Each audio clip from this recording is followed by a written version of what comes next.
নমস্কাৰ মই ৰীনা ব্লগলৈ আপোনালোকক স্বাগতম। এয়া মই আপোনাক দেখাব লৈছোঁ মোৰ কেকটাছ। এয়া দেখিছে না, মই এটা পুলি আনিছিলোঁ, এতিয়া এগাল হৈ গ'ল পুলিগাল।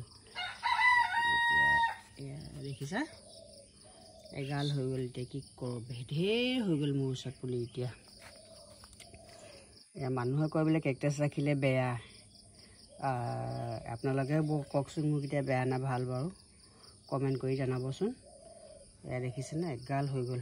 সৰু পুলি এটা আনিছিলোঁ মই, কাৰোবাক লাগে যদি ক'ব, মই দিবহে পাৰিম এতিয়া।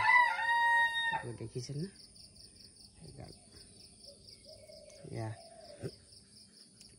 এইখন এটাৰ পৰা ইমান এইফালেও আছে পুলি। এয়া দেখিছে না, এইবোৰ গোটেইখন, এইবোৰ ঢেৰ পুলি। এটা পুলিৰ পৰা হোৱা দেই এইকেইটা গোটেইখিনি। এইবোৰ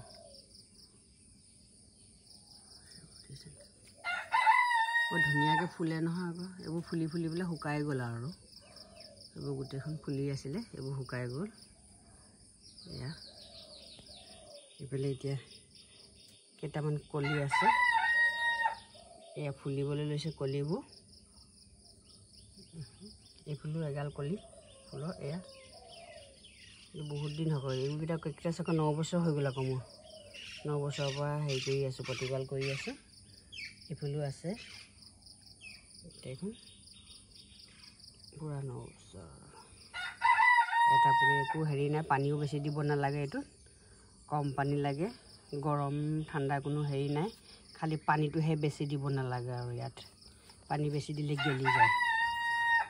এয়া কমকৈ পানী লাগে, এমাহ নিদিলেও চলি যায় পানী।